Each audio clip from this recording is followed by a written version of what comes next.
Welcome to this explainer. If you're a parent or a guardian trying to make sense of the absolute alphabet soup of special education, specifically IEPs and 504 plans, well, you already know it can feel incredibly overwhelming. It's stressful, right? But listen, you're definitely not alone in this. Today, our goal is to completely demystify this process specifically for Michigan families, and we're going to turn what feels like a highly complex system into a clear, completely navigable path for you. Okay, let's dive right into this with a number that might actually surprise you: 25. In Michigan, special education services are available for eligible children and youth from birth all the way through age 25. That is significantly broader than the federal minimum age range. And what that means is students who need extra time to complete school or maybe to transition into adult life, well, they've got an extended runway to get the support they need right here in our state. So here's our roadmap for today. We're going to start with special ed basics, then move into the IEP explained, outline the 504 plan, and do a direct IEP versus 504 comparison. Finally, we'll cover your Michigan-specific rights and lay out your exact next steps. All right, Section 1, Special Education Basics. And the subtitle here really is our guiding principle, needs over labels. Which brings us to a really critical question. Does a diagnosis guarantee services? It's a super common assumption among families that getting a medical diagnosis automatically triggers an IEP, but the answer is actually no. A student can absolutely have a disability without automatically qualifying for special education services. And here's exactly why. The disability must affect educational performance. Before any services are ever granted, the evaluation team has to look at the student and determine if their disability impacts their school performance enough to actually require specialized instruction and related services under the Individuals with Disabilities Education Act. It always comes back to educational impact. Moving on to Section 2, the IEP explained. Let's take a closer look at the Individualized Education Program. So what is it? By definition, an IEP is a written, legally enforceable plan providing specialized instruction, related services, and goals for eligible special education students. You can think of this as a highly customized, legally binding blueprint for your child's education. And importantly, it isn't just something that gets written up once and tossed into a filing cabinet to collect dust. No, it absolutely must be reviewed by the IEP team at least once a year to ensure it's still doing its job effectively. Now, the IEP document actually contains several key elements to measure progress. It answers things like, where's the student right now? That's represented by their present levels of achievement. What specialized programs and services, like, say, speech or occupational therapy, will the school provide? What accommodations are needed? And finally, what are the measurable goals? We need those so we can track exactly how the student is advancing.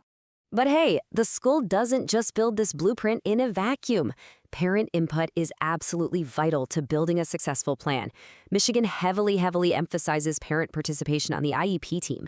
And honestly, this is so validating because you, as the parent, see behaviors, you see strengths, you see challenges at home that the school might completely miss during those standard hours of 8 to 3. Your insights, they're totally essential. All right, Section 3, the 504 plan explained, focusing on access and accommodations. Now, this plan actually stems from Section 504 of the Rehabilitation Act of 1973. Let's define it. A 504 plan is a plan providing accommodations so a student with a disability can access school on an equal basis without needing specialized instruction. You should frame this in your mind purely as an access tool. It's literally about leveling the playing field for the student, rather than fundamentally changing the actual curriculum itself or providing the intense specialized instruction that an IEP would deliver. So what does that actually look like in a daily school setting? Well, common 504 accommodations might include extended time on assignments, preferential seating, like putting a student right at the front of the classroom, scheduled breaks if a student gets easily overwhelmed, modified testing conditions, or even access to health-related supports. It's really all about removing those structural barriers from the existing learning environment. Which brings us to Section 4, IEP versus 504 plan. This is the big comparison. And this brilliantly illustrates the core difference, which really comes down to their legal functions.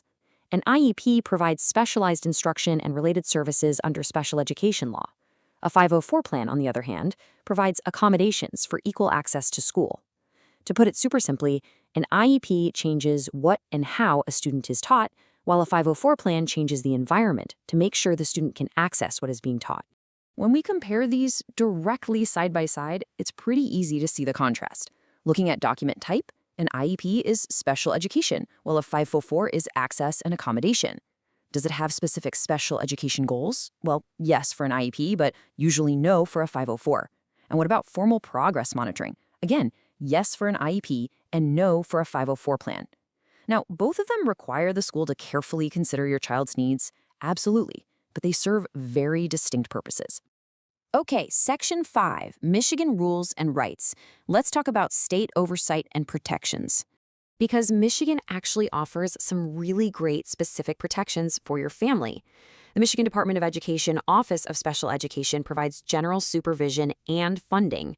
Schools have strict notice requirements and procedural safeguards that they absolutely must follow. Very importantly, students with IEPs have specific discipline protections under IDEA. What that means is if a student is facing suspension or expulsion, schools must follow special procedures. And finally, the state provides incredible resources like the Michigan Alliance for Families to help you train, learn, and advocate. So the crucial point is, what do you do now? Section 6, Next Steps for Parents. This is your action roadmap. If you suspect your child needs support, I want you to follow this actionable sequence. Step 1. Document your concerns. Literally write down exactly what you see at home and what teachers are reporting. Step 2. Request an evaluation in writing. Putting it in writing is huge. It creates a clear, undeniable legal record and actually speeds up the timeline. Step 3. During your meetings, focus on specific needs rather than getting bogged down by medical labels. And Step 4. Review and update these plans as needs change. Seriously, don't let an IEP or a 504 sit untouched for years if your child is growing and evolving. And that brings us right back to the core thesis of this explainer. Students should receive the support they need to access school and make meaningful progress, period. Whether that requires the specialized instruction of an IEP or the structural accommodations of a 504 plan, the fundamental goal remains exactly the same: ensuring your child has the tools to succeed. Well, we have covered a lot of ground today, and hopefully this whole alphabet soup feels a lot more like a clear, navigable roadmap for you now. You've got the knowledge, you know the difference between an IEP and a 504 plan, and you know your specific rights here in the state of Michigan. So I'm going to leave you with this one vital question. What will your first written request to the school look like? Get out a pen, start documenting those needs, and get ready to confidently advocate for your student. Thanks so much for joining me on this explainer today, and keep learning.